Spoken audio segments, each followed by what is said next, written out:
Some of them believe that this is the night when they have to take very young baby girls and literally boil them and then eat them.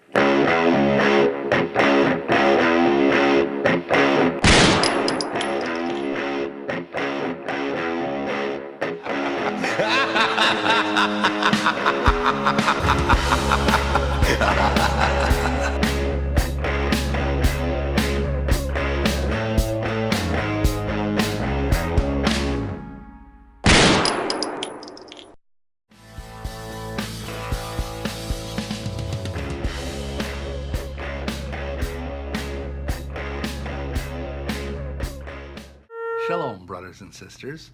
This is Dr. William Schnobelen. Doctor?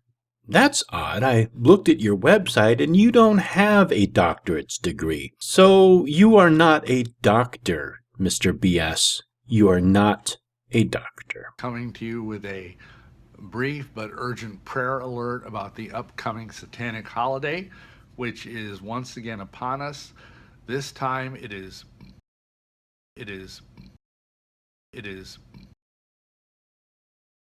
Beltane, or Walpurgis Night, as it's known in Northern Europe, which is on May 1st and October 30th, the night before. You meant to say April 30th and May 1st. Although they share a common date, they are essentially two separate celebrations. I will put a link below to both so that you can find out more information. But the first known mention of St. Walpurgis Night, or St. Walpurgis Event, is from Joanne Kohler from 1603. It was also mentioned in the writings of Joannes Prestorius in 1668. St. Walpurga was an English nun born in Devonshire in 710 and was sent as a missionary to Germany. She died in Heidelheim on February 25th, 777. As Walpurga's feast was held on May 1st, she became associated with May Day. She became associated with witches because of the name of the church in which she died, which is the heathen cloister. The name of this night is also called Hexennacht, which means the night of the witches, where witches were supposed to gather on a particular hill and burn a large bonfire. Strikingly enough, that is also traditions that do happen on Beltane in Ireland and England. The similarities between these two nights, the farther back you go back, there probably is similarities, but essentially they are two separate celebrations. Every time a holiday comes up, you go online and you say, oh, you have to be aware, watch out, hold your kids, watch your pets, blah, blah, blah, all this stuff. You just spread fear. You are just a fear-mongering bigot. And I'm really getting tired of it, Bill. You can take your little prayer alert and you can shove it where you... This is a major Wiccan holiday and Satanic holiday. And I just want to alert everybody, you need to be praying during this time, because these are always perilous times because of the kind of dark energies that some of these groups try to invoke. No, they're not perilous times. If you have any reason to say that they're perilous times, produce the evidence. Give us something. Prove to us that they are perilous times. Only thing you're doing is disparaging and fear-mongering. And I want to preface this as always by clarifying that white witches, Wiccans, celebrate this holiday, but they don't do any kind of animal or human sacrifices, at least that I'm aware of. They just use it as a celebration of fertility and sexuality, and the idea that the sun is coming back from the south, and the fact that winter is over and that spring is in full bloom, and so on. You know, it's, again, Wicca is, at least pretends to be a agriculturally based fertility cult. It's not pretending to be anything other than what it is, Bill. Because a lot of our traditions, folklore, and history have been essentially wiped out for whatever reason, we need to go back and try and reconstruct how our ancestors celebrated these holidays. Sometimes we fill in information which is not always accurate. Sometimes we borrow other traditions from other folklore traditions. We are trying to piece together something because it is not a complete picture. We have bits and pieces of the puzzle, but we don't have the entire picture. However, the deeper implications of this are that Satanists also use this same calendar, and they kind of piggyback on it, and they use it. This is the other major holiday. The other one being, of course, Halloween or Samhain, which everybody knows that's on October 31st. But this is the other pole of the pagan calendar and of the Satanic calendar. And this is a very powerful, dark, dangerous night. One thing I want to mention before I get into the deeper aspects of this, we're calling for people to pray. And I'm going to talk more specifically about how to pray in a minute, but is that there are certain things that are associated with this night and this time of year that are pagan, even though some of them seem to be Christian.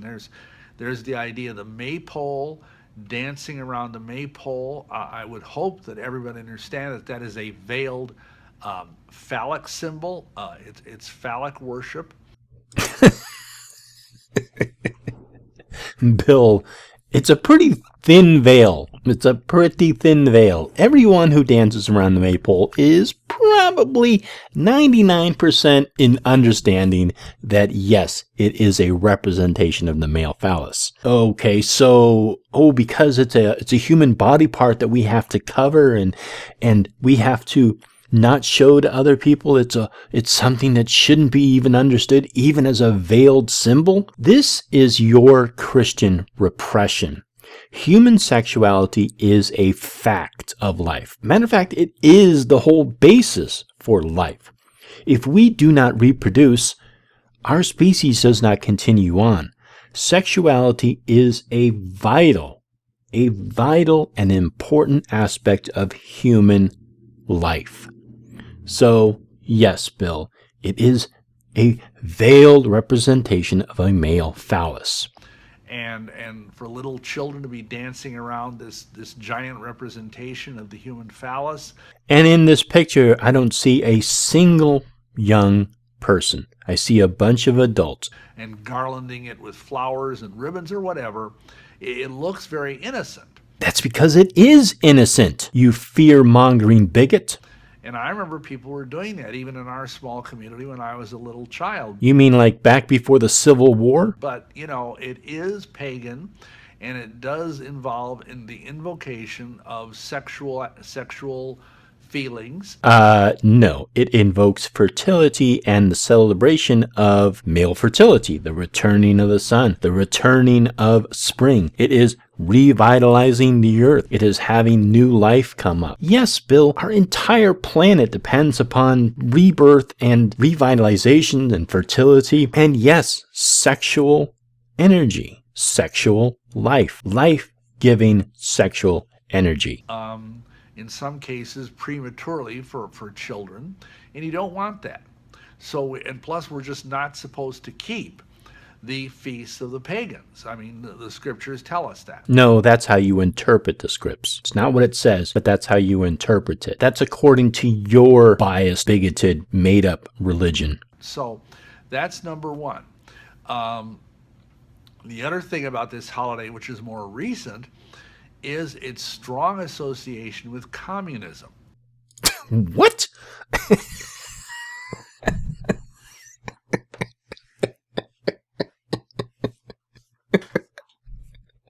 Oh, man. Okay, Bill.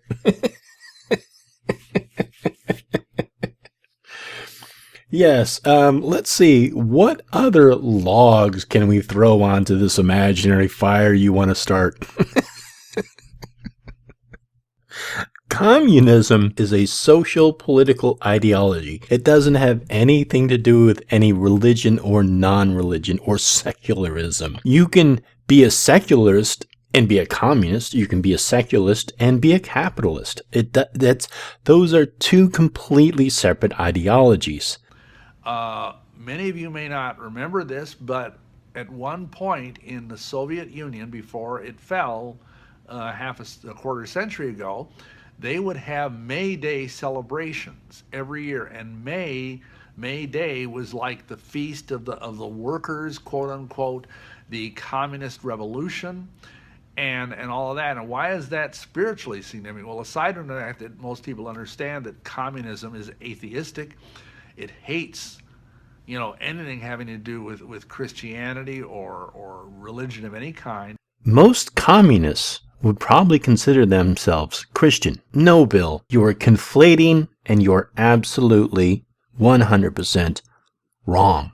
But beyond that, paradoxically, the early founders of communism, like Karl Marx and Lenin, and probably Stalin, were all Satanists.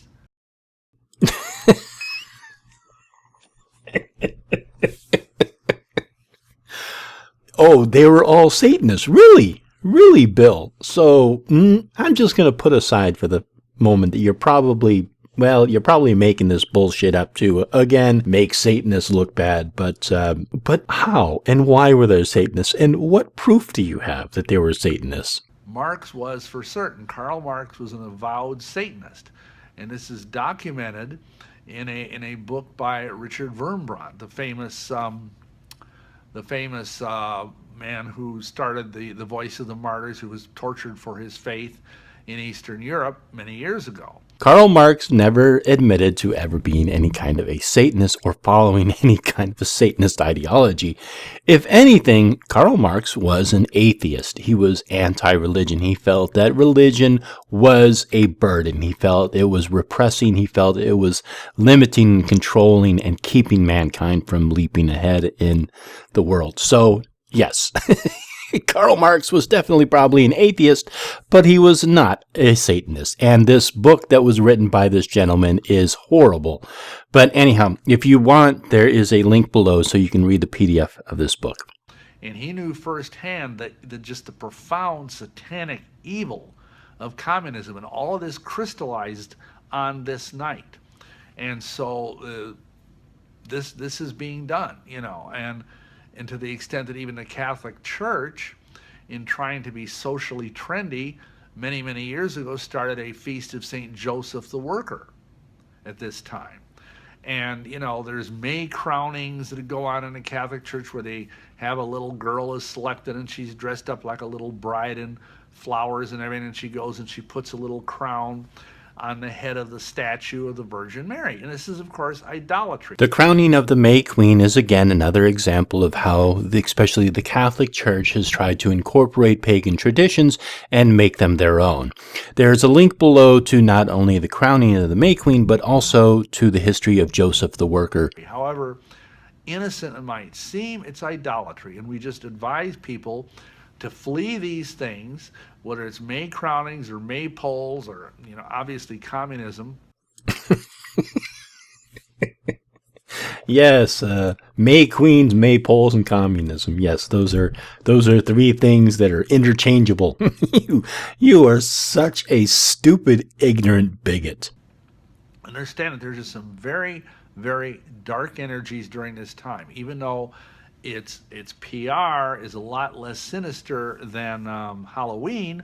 It's still a time where we really need to pray.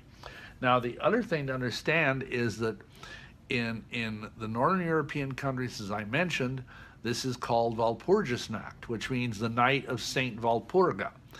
And this is some obscure, saint who's acquired a very sinister reputation among both witches and Satanists. And this night, it is required by the evil one to have a sacrifice of a human woman.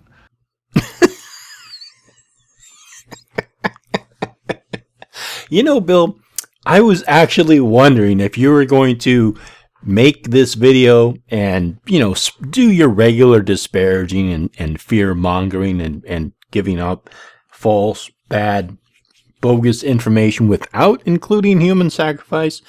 And you didn't disappoint me. Okay. Oh, okay. So people are running around this night and they are finding humans to sacrifice. Okay. Right, Bill. And again, what is your evidence for this? between the ages of 1 and 25. So they're looking for victims between the ages of 1 and 25. Bill, you are such a fear-mongering bigot. All you are doing is just trying to spread fear and misinformation. You are a disgusting, disgusting human being. So that is what they need to do to please their evil master, Satan, the evil one, is they need to sacrifice a young woman or a female child on this night. So we advise people to please, be careful with their female children, their daughters. Please keep an eye on them, because this stuff is real and it's happening, and you need to pray for them. And again, we'll mention that a little bit more at the end. No, it is not what they do. It is so annoying having to keep saying this over and over and over again.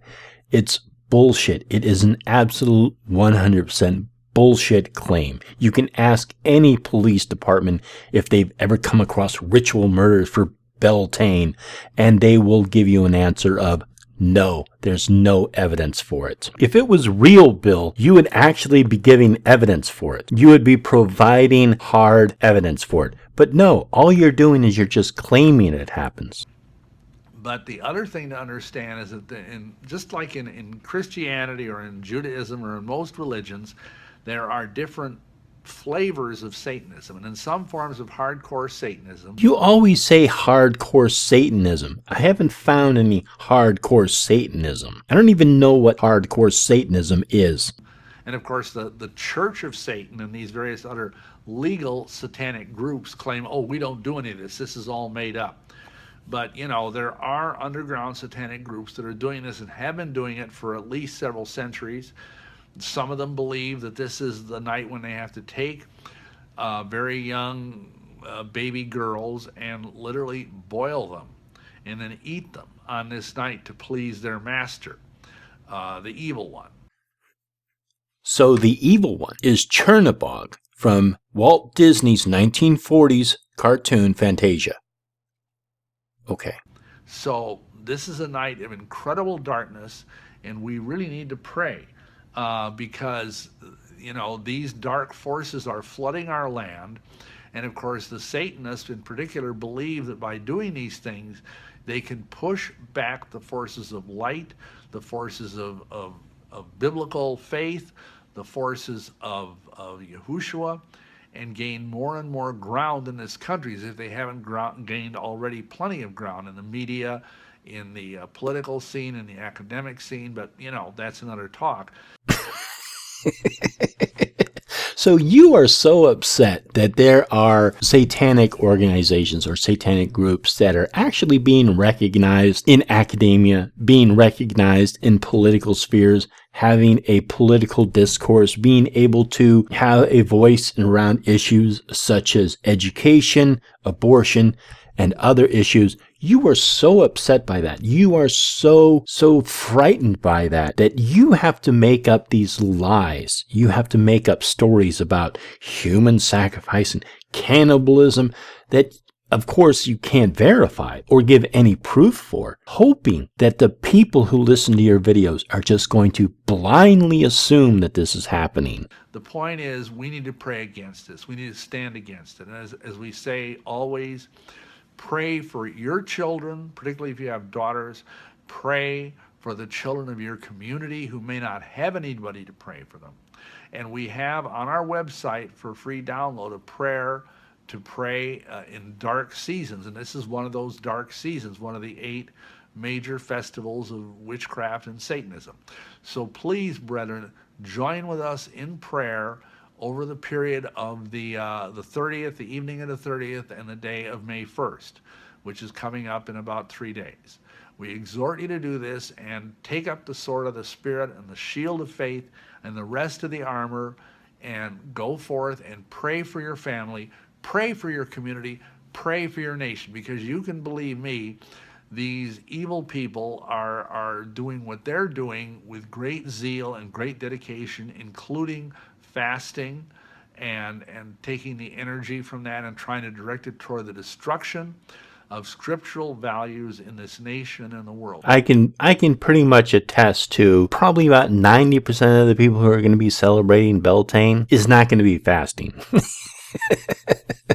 They are not going to be fasting, Bill. They're probably going to be drinking a lot and again having a great time in the sack afterwards. But no, I doubt any of them are fasting. They might be a small percentage of people who are, but chances are no. So, Bill, again, your supposed insight and knowledge of this is completely fabricated and made up. The little knowledge you do have is so outdated. So we need to take the battle and declare victory in the name of Yahushua HaMoshiach. Please join us in praying on this night. You know, Bill, you have been such a dedicated soldier to God that, you know, I really hope that you meet your Maker very, very soon, because you absolutely 100% deserve it. And the shoe of the year is Bill Schnobelen. I chose to become a vampire because it seemed, sexier somehow. And so anyhow, I went through about a year and a half where basically I lived on nothing but human blood and Catholic communion. That's all I ate.